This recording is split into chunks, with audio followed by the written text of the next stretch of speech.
Good afternoon, everybody, and welcome to the second of our series of My Choices broadcasts. Thank you for taking the time today to join this webinar, and we hope you find it useful. Unfortunately, I'm not on camera because if I do, I think you start to get a lag and I don't want anything going wrong, so apologies for that. My name is Siobhan Flynn and I'm the Programme Manager at an organisation called the Solent Local Enterprise Partnership. I don't expect any of you have heard of us as an organisation or any idea what we do, and are probably wondering why we, as an organisation, are organising an event like this webinar today. The Solent Local Enterprise Partnership is a regional organisation stretching from Southampton to Portsmouth across to the Isle of Wight. Our job is to help the economy grow. We do this in lots of ways, by helping fund roads, to giving grants to help businesses grow, or working with schools and colleges to help them know more about the jobs and businesses in the Solent. And this is all about what we are doing today. So why are students important to us then? For me, there's a really simple answer. You are our future workforce. When you finish your education, we want you to know about all the fantastic jobs that exist on your doorstep. Be inspired to work hard now and know how to go about getting and having fantastic careers as a result. So today's webinar is going to cover two topics. First, we will hear from Sarah Roche, who's going to tell us how you can use a careers coach to find out about local careers. Then we're going to have a talk from Lorna Wagner, who's going to speak to you about exciting and different jobs in the Solent, all linked to our maritime sector. Pretty relevant since all of us live near or fairly near to the sea, don't you think? So I hope you enjoy this session and come away wanting to learn more about the great jobs you can do when you leave school. I will now hand over to Carly, who will take you through the webinar. That's fantastic. Thank you, Siobhan, and a welcome to all of the schools, students, colleges and young people that are joining us for this broadcast. This session will last for around 50 to 55 minutes and will include two presentations from our fantastic speakers before moving to Q&A. Questions for today's speakers can be submitted via the Q&A function on the right-hand side of your screen, and this will be open throughout the presentations. Questions will be moderated by our team and we very much look forward to receiving them. I'm now delighted to welcome this afternoon's first speaker, Sarah Roche. Sarah, hi, welcome. How are you today? Hi, thank you for inviting me to join this session this afternoon. So my name is Sarah Roche and I am the Career Development Manager at Hampshire County Council, covering the whole of Hampshire and the Isle of Wight. And today I'm very pleased to have a quick demo of a website called Career Coach. So hopefully you can all see this on your screen. And if your school is either in Hampshire, Portsmouth, Southampton or on the Isle of Wight, you will have access to this for free. So if any school doesn't already have this on their website or embedded in their careers, please feel free to get in touch with me and we can send you the link so you can all access this after today's presentation. So this website has been purchased for everybody at school and at college in Hampshire by this organisation here called Hampshire Careers Partnership, of which we are all members of. And as you can see, it is looking at current opportunities and future trends across Hampshire and the Isle of Wight. There's three elements to this website. I'm very quickly going to show you or talk to you about two of them and then focus in on the main one for today. If you don't know yet what career opportunity you would like to pursue in the future, you can have a go at this career assessment, and it will ask you a few questions about yourself and then it will come up with some ideas for you to research into and to explore for your future plans. Also, if in the future you think you might want a CV to show future employers, then there is a CV builder on here that again you can access and create and keep for your future plans. But today I'm going to concentrate on this middle tab, which is called Careers, and I'm going to show you a very brief walkthrough of how you can find careers information to help you with your careers research. Now this is looking at something called labour market information, which is how many jobs there are in our local area, what sort of money you can earn, what qualifications and skills employers are looking for, and also which jobs are currently recruiting. So as you can see, there's a whole load of different career options on here. But to tie it in with Lorna's presentation about marine, I thought I'd show you a quick walkthrough for somebody who was also looking for a career within marine. So if I show you, so you pick the area that you're interested in. So this is a career family called transportation and warehousing. And then it gives you some narrower options. So you can say, oh, okay, well, I'm interested in the maintenance of boats and shipbuilding and those sorts of opportunities. So I'm going to have a look in here. And now we start to get into some more careers information. So you can either search by what level you might leave school or college. And as you can see, it goes right up to leaving university with a PhD as a doctorate. So it's all encompassing right through to in your 20s. And let's have a look at some of the jobs that are in here. So again, keeping it with marine, I'm going to have a look at boat and shipbuilding.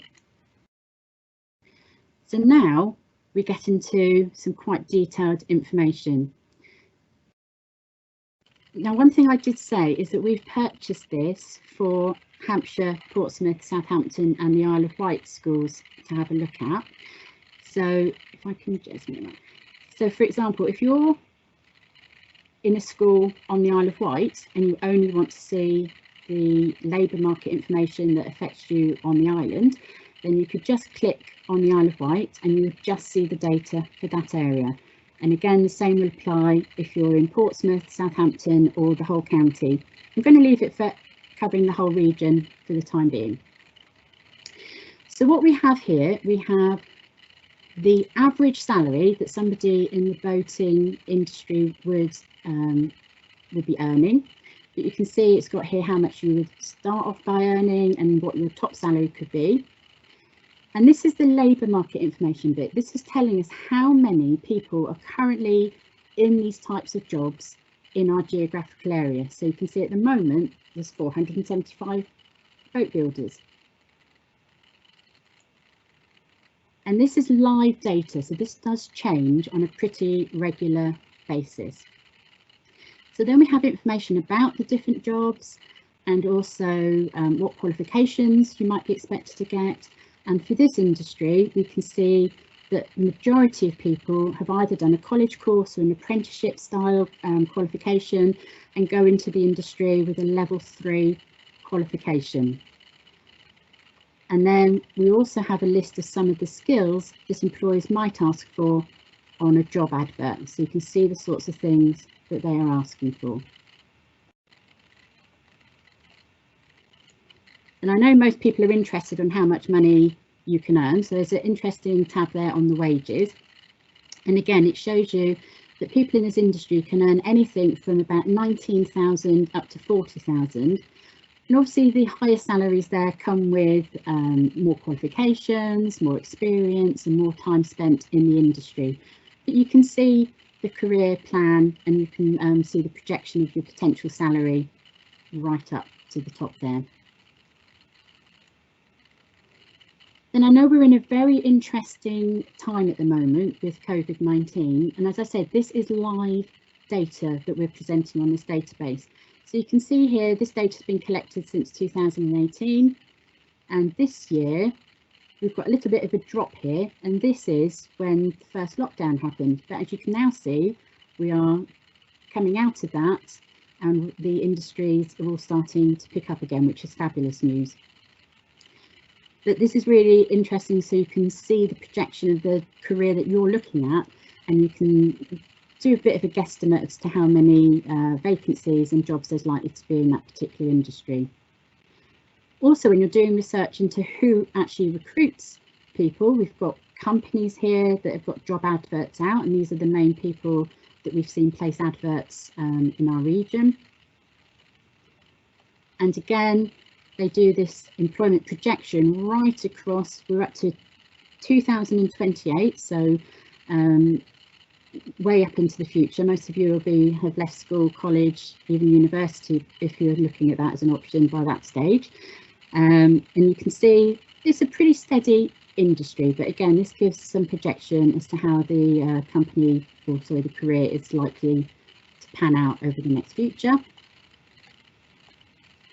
And then we get some ideas of the sorts of jobs that are being looked for at the moment. And you can see marine engineer is one of the major job titles in this particular area. Sorry, all the scrolling around.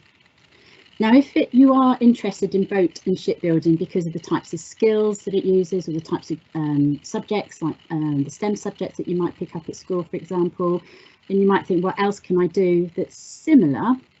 Then this tab here, the Similar Careers tab, will give you links to other jobs that do use the same skill set, the same qualification set, and the same curriculum subjects. So again, you can explore potential other opportunities that are linked to your original starting point. And then the final tab on this one is the live job postings, and these are real job vacancies that are currently being advertised. We get the data from a company called Indeed, and so these are live vacancies. So if you're interested, you can then click on one of the vacancies and it will take you through to that actual job area. So from here, as I say, you can either do the assessment and find out the starting point for your own career, or if you've already got a job in mind and you just want to go straight to it, you can come up here to the search tab and you can just type in the actual job title that you're interested in. So let's put teacher, and it will take you straight to those job areas and ones that are associated with the skills needed for teaching, for example. Okay, so that's a quick look through on the Career Coach programme. So I'm happy to take questions and answers after Lorna's presentation, and we will get this link sent out to all of your schools so you can all access this beyond today. Thank you very much for listening.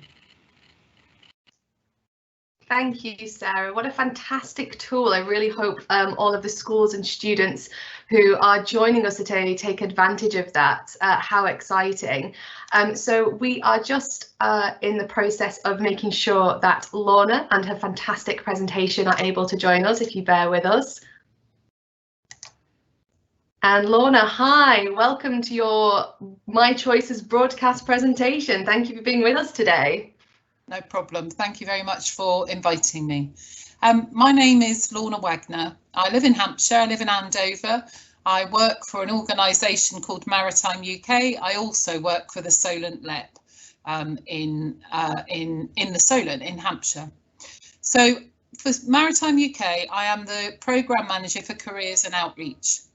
And I have a long and very wordy job description, but really what it comes down to is to help young people, their teachers, their careers advisors, their parents understand what the maritime sector is and start to be excited about the sorts of jobs that are waiting for them to be a part of.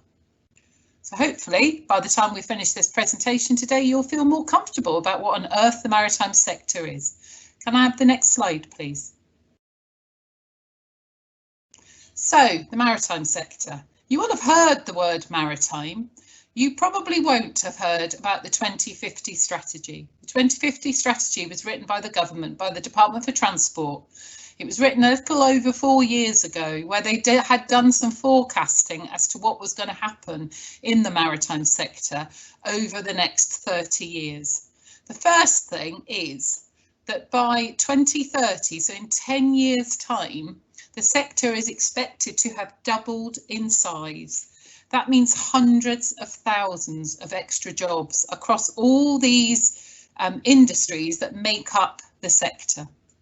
Someone asked me a question a few weeks ago, which was, to have a job in maritime, do you have to be prepared to get your feet wet? And the answer is no. There are about 2/3 of the jobs in the maritime sector are actually on shore. You might have a job in the maritime sector and never go to sea, but you would be part of that sector. So what makes up that sector? The Royal Navy. You'll all know what the Royal Navy is: defence, boat building and naval architecture. Now, you might never have heard of the words naval architecture, and that's really about boat design. It's not necessarily the construction of huge cargo ships and cruise ships. We are talking about smaller boats and ships, but it's about the design, and then the boat builders take over with the construction. Sea fishing and aquaculture also falls into the maritime sector. Sea fishing, it's fairly easy to understand what that means. Aquaculture is about the health and the well-being, really, of the sea and the coastline, and that falls into the maritime sector, as does marine science. I've got a fantastic video on the Maritime UK Careers website, which is 3 young people who all did a marine biology degree at Bangor University, and they're all talking about what jobs they're doing now. One of them was swimming with sharks in California. One of them is running a wild salmon farm off the west coast of Scotland. And the other one is still studying, actually. She's now currently doing a PhD in paleo something or another. But it's basically the study of melting glaciers. And she is at Oregon University and does most of her field work in Greenland. But if you're interested in finding out about marine biology, and I know for all the years that I spent attending careers fairs and so on, I've spoken to a lot of young people who tell me they want to be a marine biologist, and that's a really good tool to find out how that sort of study becomes a real job. So super yachts, we know about super yachts. We know that Roman Abramovich has one of the biggest ones in the world, very rich people. But did you know that they're crewed, and that the people that work on these super yachts have the most fantastic life, sailing around the most beautiful places in the planet and getting paid very nicely for it? So there's a whole industry behind super yachts, whether it's the naval architecture, the boat building, the fitting out of those yachts, whether it's any of the finance businesses that are involved in people buying them, renting them, the kind of recruitment agencies that provide the crew for different ships. That's something you might want to explore. Ports, harbours and marinas. Someone said to me, what's the difference between a port and harbour? Genuinely, I haven't got the answer for that one yet. I think it is just size. A port you would consider to have huge ships and boats in, and maybe that there's a commercial aspect to what's going on. A harbour could be smaller. It will be smaller. It might have leisure boats, and it might have ferries, and it might have fishing boats coming in and out. Marinas are car parks for yachts, really, is the easiest way of describing them. Recently, my other half and I had a day on Brownsea Island in the summer when it was sunny and when you were still allowed to go places. And as we came back into Poole Harbour, we went, got an ice cream and kind of watched what was going on. And I was suddenly aware of all the people that were wandering around with Poole Harbour on their T-shirts, all the staff that were there supporting what was going on. Genuinely, I'd never even noticed them before, but now that I work in the sector, I was noticing that. Cruise is part of the maritime sector. Now, I'm sure you all know about the problems that are affecting the cruise industry currently with the COVID problems, and that all the cruise ships, or most of them, are anchored out in Weymouth Bay. Very sad. The cruise industry will be back. They will recover and they will be back. But you know, that's a fantastic life if you want to follow that. Leisure boating, I would say that's yachts, that's pleasure boating. It's the tiny little boats that people learn to sail in and so on. That's massive. It also includes inland waterways, so it includes canal boats, for example. The Merchant Navy is a term that you might never have heard of, and you might not be sure what's different between the Royal Navy and the Merchant Navy. The Royal Navy is defence. The Merchant Navy is all working boats around that, so cargo ships, cruise, ferries. If you've ever been to London and you've seen all the water taxis in London, all of those things fall into, any work boats fall into the Merchant Navy. Engineering, I'm sure whenever you go to a careers event, you are told Britain needs more engineers. Well, maritime needs more engineers too. So that if you're interested in maths and your science subjects, if you're interested in how things work, if you're the sort of person that's always taking your scooter or your bike apart and putting it back together, then maybe you should be thinking about a career in engineering. Inland waterways we've talked about, work boats and tugs. Tugs are a particular favourite of mine. I think they're really cute apart from anything else. And you get 2 or 3 of them pulling the Queen Elizabeth into Portsmouth Harbour, which is enormous. And you get these tiny little squat boats that are run by an organisation called Serco that are guiding these enormous ships into port and getting them safely into the harbour. And then finally, business services. Now, business services, that's a bit of a vague term. What that means is every other business service that any business needs, we also need in maritime. So you might be thinking, actually, I don't know why I'm even listening to this because I want to be a lawyer. And I would say to you, fantastic, go for it. You'll need to study hard, you'll need to work hard. But have you thought about being a maritime lawyer? You might be saying to me, I want to get into marketing and PR. And I'd say, brilliant. Why don't you go and work for someone like Carnival and go and take those skills and take them into the maritime sector? There's a gentleman that I work with quite a lot called Ian McKinnon, and he's a bit of a guru for the maritime sector. And he and I play this little game where I have to come up with job titles that I think don't exist in the maritime sector, and he tells me how you can do that job in the sector. It's a fun game. There you go. OK, can I move on to the next slide, please? So why would you want to think about the maritime sector? OK, the UK has about 66 million people in it. 1.1 million of them work in the maritime sector. What that means is one person in every 60 or 66, somewhere between the two, works in the maritime sector. We're an island nation. It's a really strong sector. It is thriving. It's expected to double in size in the next 10 years. So it's a really strong sector for you to be part of. The average wage in the UK is about £29,000. The average wage in the maritime sector is 38. It's a well-paid job.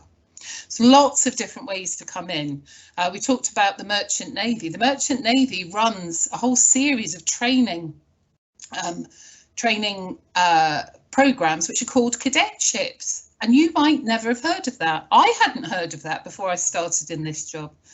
So what's different between an apprenticeship and a cadetship? Apprenticeships you will have heard of, and there are thousands of them within the maritime sector. A cadetship is like an apprenticeship, but it's for people who want a career at sea. So you want to build a career on a cruise ship or on a cargo ship, or you want to drive one of the tugs, for example, captain, steer, one of the tugs, control one of the tugs. You might do a cadetship, and a cadetship is like an apprenticeship, except you're not employed by the shipping company, you are sponsored. And it's a fixed period of time. It might be a 3 or a 4 year training programme. You'll do exams. You will have time when you're in a shore-based training academy for blocks of time. So you might be there for 3 months, and then you might be at sea for 6 months, putting into practice the skills that you've learned. So there's all sorts of ways to come into the sector. Can we have the next one, please? There's a green revolution. Now, this is really timely. Last night at 10:20, the government published its 10-point recovery plan and what it's doing for the green industrial revolution. And I'm sure out there you are really interested in climate change and in protecting the planet and making sure that what we're doing isn't damaging the planet anymore. Well, the maritime sector has been set the challenge of being carbon net zero by 2050, and that's no small ask. So if you're interested in science, if you're interested in ecology, if you're interested in natural sciences, and you want to be involved in the development of wind or wave power generation, looking at hydrogen powering the ships and the cargo ships and the Navy and so on, don't forget the maritime sector. What the government said last night, it's just the first round, but they had last night they committed to £20 million for the maritime sector to look at green energy sources. We've talked about the industry doubling in size by 2030. That'll obviously be impacted by COVID, but it won't disappear. Maritime is bigger than rail and aviation combined. Can I have the next slide, please? So it says there, ditch the dull 9 to 5, thousands of job titles, thousands of satisfying careers. What will yours be? So a funded career. So you could go to a 16 to 19 college that offers maritime qualifications and do that full time. You could go to a 16 to 19 college and choose to do a selection of A-levels or a level 3 qualification in engineering or whatever it is that is your choice. And then at the end of that, look at an apprenticeship or a cadetships. Cadetships are available for under 18-year-olds, but they're very, very rare. Most of the shipping companies don't want to take people onto cadetships until they're 18. You could do an apprenticeship at 16. You could choose to follow the subjects that you like the most through school, through college and into university.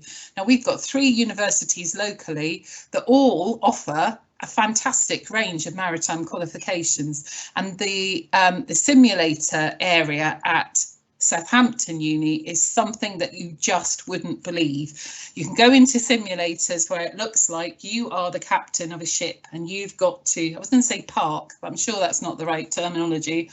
You've got to safely berth your whatever ton cargo ship in the port. Actually, whilst we're talking about cargo ships, here's a jaw-dropping fact. The biggest cargo ship in the world can carry 11,000 containers, and a container is the metal box that you see on the back of an HGV lorry. I'm just going to park that for a minute. 11,000. Anyway, right, so moving on. A role for everyone. Maritime offers careers at sea, on shore, with a chance to see the world. Wide varying careers, lots of different pathways and entry routes. It's a sector that is thriving, and it's one where you get well paid. Can I have the next slide, please? So how can we help you?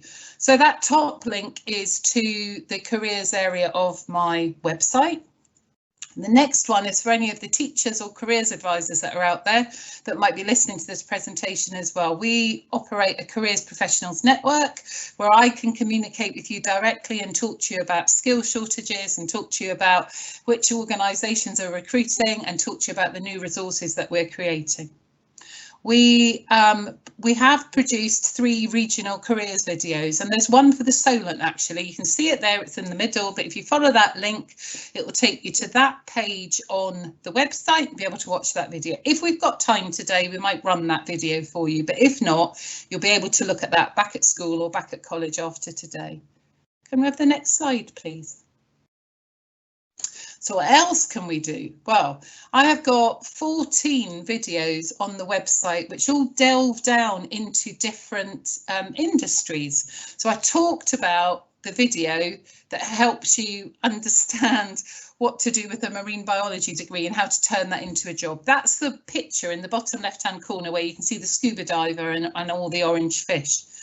The one above it is talking about finding your way into a conservation career. And actually, for those of you, you might have seen a programme on BBC on Sunday evening. Simon Reeve was in Cornwall, and one of the things he was, one of the groups of people he was talking to was the Cornwall Seal Research Group Trust. And she helped me to create the video that you can see the turtle. Which was about how you actually get yourself a job in conservation, how you identify a conservation charity that you'd like to work for. If you're really interested in marine science, there's some really good tips there. It comes down to being in the right place at the right time, I have to say, but that's a good video to watch. It's about 40 minutes long. The one above it, it says coastal wetlands. That's really cool. That one is talking about plastic pollutions in the sea, actually, and it's talking about how coastal wetlands, mangroves, and I can't remember salt marshes, how they all act as natural filters to filter out plastics from rivers before they get to the sea. So now there's technologies being developed that are like massive hoovers that clean out the coastal wetlands of the plastic. And I'm not talking here about plastic bottles or big pieces of plastic. I'm talking about those microplastics that they talk about that are getting into the food chain because the fish are eating them and so on. But if you're interested in that sort of stuff, then I can't recommend highly enough that you watch that.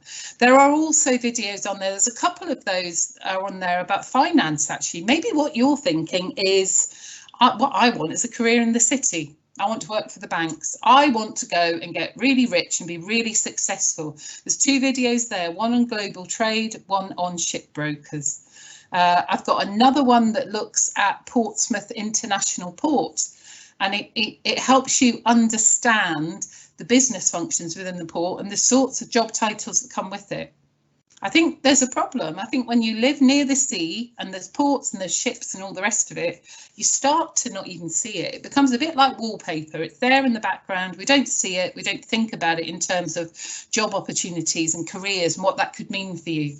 And of course, if you don't live near the sea, you don't see it anyway. But a port is like a mini town. And in the same way, Portsmouth International Port, I think, employs about 3,000 people.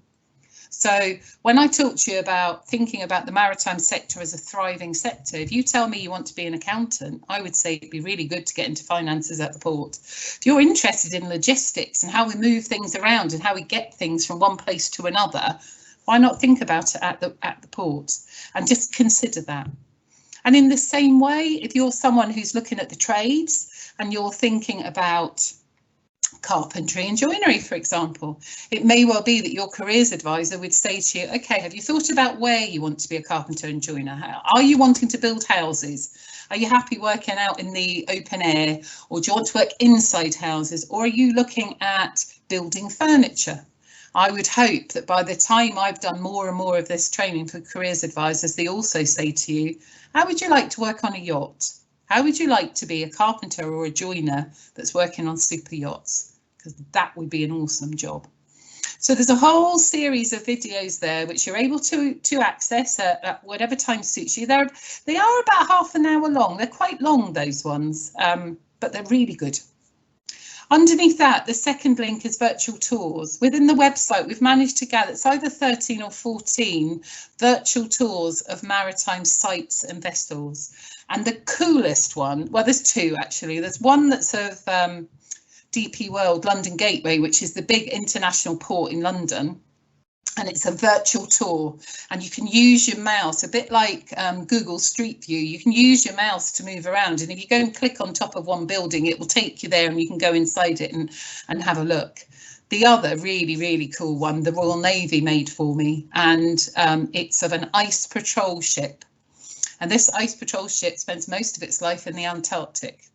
So what they do is they give you a tour around inside this ship, and it's a bit like a TikTok video. And at one point, one person throws an apple to somebody else and they catch it. But they take you into the galley and they talk about catering for all the people on the ship. They go up to the bridge, they go down into the engine room.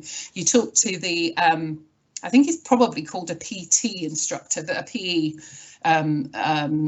fitness person who gives you the whole, you know, healthy body, healthy mind kind of chat. We've got a terrific video, which, as I said, if we've got time, we'll run for you today, but it was made in the Solent and it's focusing on the work of 2 local employers. So I'm hoping we'll get time to show that. If I stop talking, we might get time to show that. Can we move on to the next slide? So maritime job titles that you might never have heard of. I thought that would be an interesting thing for us to have a look at, except I've just told you what a naval architect is, including for autonomous vessels, a stevedore, wind farm technicians and engineers, ship cyber security, a hydrologist, a port logistics officer, or cadetships we've talked about. Can you ping to the next one because it's got the answers, please? So a naval architect is involved in the research, design, development, design evaluation, calculations, all stages of the development and building of a marine vehicle. including autonomous and robotic vessels.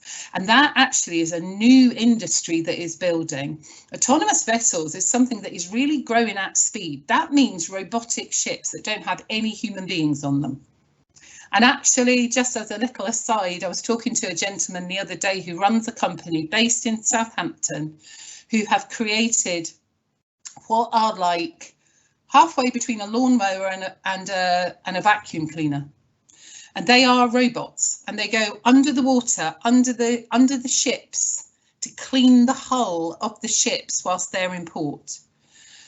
And the reason they do that is because the efficiency, the kind of fuel efficiency, is increased dramatically if you clean off the bottom of the ships, all the green stuff that kind of attaches to the ships and starts growing there.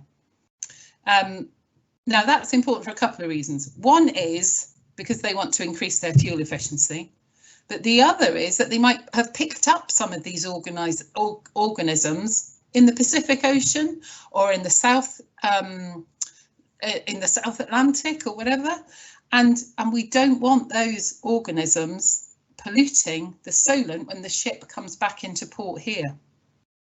So this little robot works underneath a cargo ship and goes backwards and forwards and backwards and forwards. And the lawnmower aspect of it cuts and trims these green things that are growing underneath, and the vacuum cleaner sucks it up. So, and that's something that's happening in Southampton, really exciting. A stevedore, that's an old-fashioned term, job title. A stevedore is someone who works on the docks and who's involved with loading and unloading the ships. Now, they still exist, very much so, but in the past, 100 years ago, maybe not even that long, this would have been a manual job with people moving things. Now it's a question of using lifting equipment and so on. Wind farm technicians and engineers. Now, you might think that that's actually in the energy sector rather than the maritime sector, but in fact, the wind turbines are out at sea and they're served and supported and maintained and repaired by people that are in the maritime sector. And what happens often is you go onto a boat, you're going to be out at sea for about 2 weeks, you're working on one area of the wind farm, you kind of work and sleep and live on the boat and then come back. We've been told that for wind farms to meet the targets that are being set for them by the government, they need to employ an additional 22,000 engineers. So when people talk to you about the opportunities in engineering, don't discount it. But if you fancy being an engineer who works at sea, then maybe wind farms is something you should be looking at. Ship cyber security. Now, this is fascinating. A person who develops and implements information security standards, guidelines, systems, software and procedures for shipping. Now, obviously, if you're on a ship these days, you would have Wi-Fi, you'd be able to get on the internet, you'd still be able to play on, I don't know, whatever computer games it is that you play on your Xbox or whatever. But particularly with autonomous and robotic vessels, it's becoming more and more important that the computer systems on ships are secure. Because if someone can hack into your computer system, they can just sail your ship to wherever they want it to be. And if it's an autonomous or a robotic vessel, there aren't even any people. So it's not like a pirate ship comes alongside a cargo ship. And obviously we had that happen. We had the pirate situation in the Solent. I think it was in the October half term or thereabouts. And that was where there was people on the ship that were trying to take over. Well, if it's an autonomous vessel or a robot, there's no people to take over. Literally, someone could be sitting at home and doing it from their computer. So if you're interested in computer science, cyber security and that sort of thing, don't discount the maritime sector. A hydrologist that's the branch of science that's concerned with what water does, how it reacts, how it moves, what happens when it hits land and how it behaves. There's an organisation up near Oxford who are called HR Wallingford. And they have huge water tanks where they support architects who have designed ports and harbours. They build scale models of these ports and harbours, and then they set up all the different weather conditions that you could imagine and test how that design is going to work. And I've seen pictures from the inside of this place and it looks awesome. A port's logistic officer is someone who's responsible for the safe movement of the vessels, the vehicles and the cargo around the port. And cadetships we've already talked about. Can I have the next slide, please? So how can you get in touch with us? So you've seen that there's a Maritime UK Careers website. You'll find us by typing that into Google. I'm on Twitter as myself and as Careers MUK. That's my email address, and that's the Careers email address if you want to contact us. And I think that's probably my last slide, is it? One more, possibly? No, that's my last slide. Okay. That was fantastic. Thank you so much, Lorna. Who knew there were so many amazingly exciting jobs in maritime? That's so fantastic to see. Well, I tell you, every day I've been working. So I only started with Maritime UK and the Solent LEP in March. Prior to that, I managed the support services at Eastleigh College. And I'm a bit ashamed to say that being 6 miles away from the port, even though I had no idea that this all existed. So I learn about new jobs and new opportunities every single day, and it's a really exciting sector to be part of. Absolutely. We've had some really great questions submitted, and I have a couple for you before I'll move to Sarah, if that's okay. Okay, yeah, no problem. Fantastic. So one of the questions was actually, what is a cadetship? So I'm really pleased that you had the chance to explain that to the audience as well. And one of our students here has asked, can I work in maritime in other countries? Oh, absolutely. Well, let's start with a cadetship, because actually the one thing I didn't tell you was how to get a cadetship, and I probably should have said that. So you get a cadetship by applying to the shipping companies. There is an organisation called Careers at Sea. One of those longer videos is a Careers at Sea video on my website, and it will tell you there exactly how you go about finding a cadetship. It will direct you to the right website and so on. As I said, some people go to sea before they're 18, but it's very rare. It's not allowed, it's just very rare. Sorry, what was the second question? Can you work abroad? Absolutely. I mean, that's one of the most exciting things, isn't it? The beauty of the cadetship qualifications is that they follow very closely the type of qualifications that you would do if you were in the Royal Navy. Actually, the framework is very, very similar, and they are recognised. The British cadetship qualifications are recognised worldwide as being really high quality. Fantastic, thank you. I know you already covered this, but just to completely demystify this for our audience, one student has said, I get seasick, can I still work in maritime? Oh, do you know, I love that question. Right, you really must watch the Careers at Sea video, that person, because there's a cadet, a young lady that talks about her cadetship and how much she loves it and how she's living the dream, but who did get seasick when she started. And she tells you in that video, and I'm not giving away the punchline by telling you this, but it just made me smile. She said that her mentor on ship said to her, there are only two types of seafarers, the ones that get seasick and the ones that lie about it, because everybody does, but you adjust. Now, it might be that you want to be part of the sector, but you don't want to go to sea. But there are so many opportunities to be part of the sector, but to work at shore. Remember what I said about Poole Harbour. Imagine jumping on and off of yachts that have come in to berth in the harbour overnight and getting them all signed up and getting them to pay for the berth overnight, and perhaps they've got a repair that they need doing on the yacht or the boat, and you're putting them in touch with local engineers or local shipbuilders that can help them. You can absolutely be part of that without ever going to sea. I have to say, it's one of those things, you might get seasick in a smaller boat, but in a much bigger boat, you might not get so seasick because it's a bit more stable. But yeah, I'm really glad you asked that question. That's fantastic, thank you. So we have a few questions that are relevant to both yourself and Sarah, I think, more generally about careers. So I'll start with you, then Sarah, I'll move over to you if that's okay. Mm-hmm. So Lorna, one of our students has asked here, do I only get to have one career? No. no. We think now in careers theory and in what I've studied that most people have about 5 now. It's 4 changes of career in your lifetime. So if I tell you where I came from, so I did business at full-time college. I then went to work in retail, and I did a management training programme with Waitrose and John Lewis. Then I went to work for an organisation that organised youth training schemes. And that's where you kind of, a bit like an apprenticeship, you go to college, you go to work 4 days a week and go to college 1 day a week. And by then I was having my children, and actually when my children were a little bit older, I became a childminder at home because that worked with my children. Did that for about 5 years, and then worked in quality assurance, working with other childminders, and then eventually was managing the people that were looking after the childminders. I then started work at Eastleigh College and worked up until support services there, and that was for 6 years until I started in the maritime sector this year at the age of 52.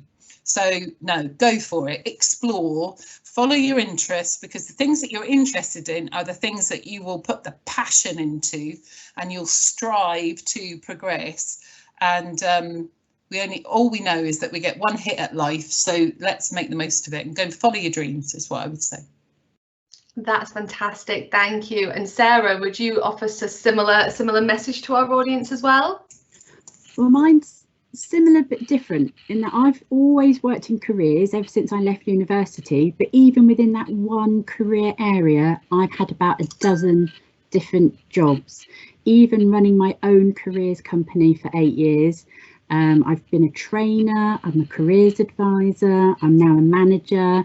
So even though I've always been within the world of careers, my jobs have changed. So we've had multiple roles. But as Lorna said, it's all about doing what you're passionate about. And my passion just happened to be careers. So I've been here 30 odd years and still love it.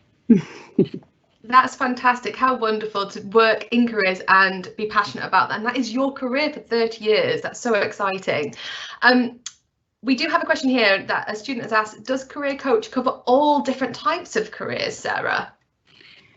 Absolutely, yeah. So all the career families are there in all the different career jobs.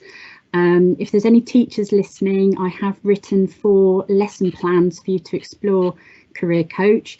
Based around games, guessing how many are in different jobs. So whether you want to be a chef or a vet or a lawyer, hairdresser, barber, any career you can think of will be covered in Career Coach. And all the information that I showed you today just for shipbuilding will apply for any job. So you can find out how many are in the industry, if it's a growing industry, what the money's like, what qualifications you need. So it's a really robust tool to do some careers research with. Fantastic. I think it's great that it includes the salary information as well, because that can sometimes be hidden for different industries and sectors. And of course, it can be a really important decision when you're thinking about the career you want to take. Sarah, very quickly, one of our students here has asked, at what age should I seriously start thinking about my career? That's a really good question. If I tell you that we've actually started to do careers work in primary schools, it's never too early, but on the other way, don't rush into it. There's so many avenues that you can follow. I'll be honest, in the same way that Lorna was, I left university at 21, not knowing at that point what I wanted to do. I was, exploring different options until I found a careers passion and fell into that. And as I said, been here for 30 years.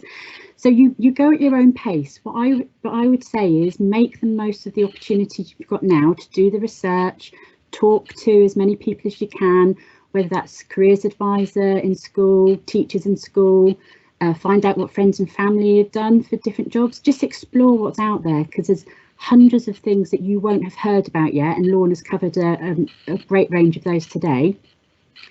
But you'll know when you're ready to pick your career.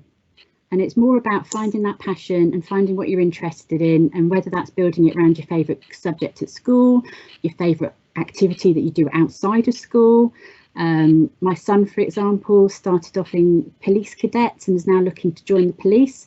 but that isn't what he studied at school, obviously. So there's different jobs. But yeah, use the time now to do the research and talk to people, and work at your own pace.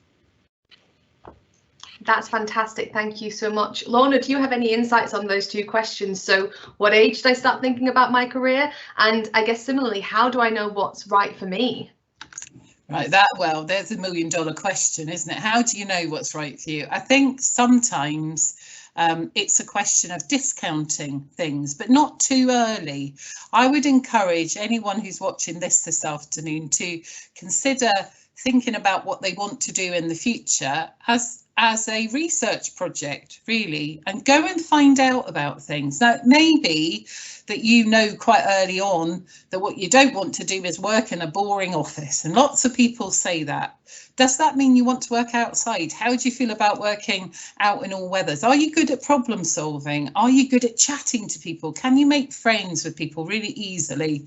Are you good at looking after people? Are you interested in how people are feeling? Use the Careers Coach software. I used it when I was the careers leader at Eastleigh College. I was a huge advocate of this software, and we used it a lot at Eastleigh College because I think it really helps people. I can't remember if we saw it, Sarah, but there's an opportunity where you can work through and see what your likes and dislikes are, and do a bit of matching for different jobs and different sectors and different ideas of things that you can do. And I remember delivering that at St George's Catholic School in Southampton about a year ago now, with the whole of year 10. We did a whole day's career stuff, and there was one lad that did the matching activity, and then he looked at me and he went, "How does it know that? How does it know that?" And he was really stunned. But actually, it's a really good tool. But exactly as we've already said, you know, talk to the people in your family. Think about what I'm saying to you is that the maritime sector is about to double in size. That's in your working lifetime. It wouldn't be a bad one to be considering. But what you have to do really first is think about what sort of job you want to do, and then see where that's available locally. Think about whether you want to go to university. Think about whether you want to travel. Someone asked earlier about going abroad. It's never too early to think about it, but don't be pushed into it.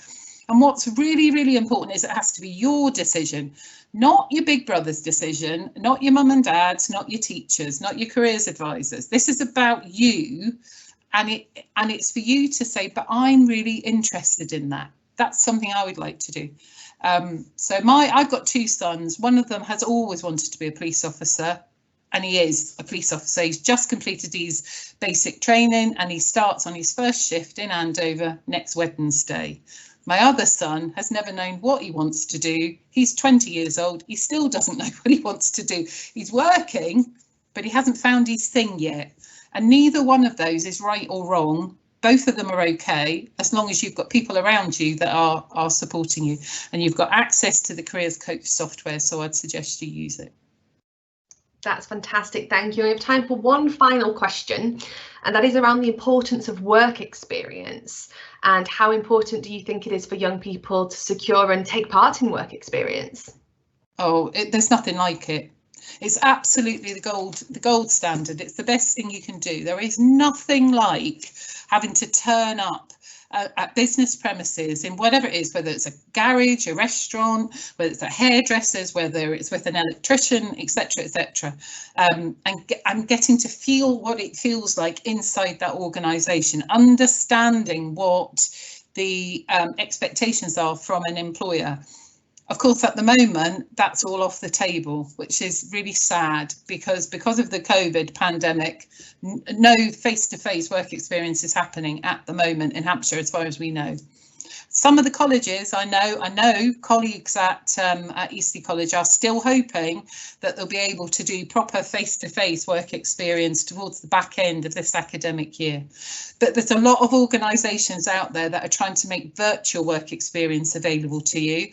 And Solent Lep is one of them. So we're looking to run a trial in March to do that. And I was talking to some business people about that this morning. Work experience really helps you work out whether that is what you want to do, or perhaps it's not. Maybe you've thought you'd always like to be a hairdresser, and then you get work experience in a hairdresser and you think, well, I do not want to work there. That doesn't mean that the work experience hasn't been successful. It absolutely has, because it's helping you in your decision making. So if you get the opportunity, do that. But you're the best people to work out where you want to go for your work experience. You talk to your parents, talk to your uncles and your aunties, your neighbours, the people that you trust, and think about the businesses that you know, who's in your family's network. And that's a really good way of sourcing work experience. And then you would pass on the contact details to whoever it is at your school or college that organises it for you. And then they would do the health and safety checks and all the rest of it. That's fantastic, thank you. And Sarah, do you have any insights into work experience to share with our audience at all? I totally back up everything Lorna's just said there, and also to reassure students that we are working really hard at looking at virtual work experience, because again we appreciate at Hampshire County Council how important it is. So we are definitely working on a virtual careers fair for next spring, and we are looking to see what we can build up for work experience too. So bear with us, we are trying to support you. That's fantastic. Thank you both so much for being with us today. It really is appreciated. It's quite a shock to believe we've managed to get to an hour already, and what fantastic questions from our schools and audiences who have joined us today. We do have another broadcast on the 23rd of November, so if you're interested in connecting with 3 local employers, please do be sure to join us, and your teachers are able to sign up to that.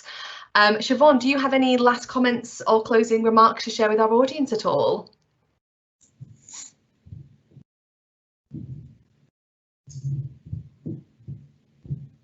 We might have lost Siobhan, so I'll take that as a no.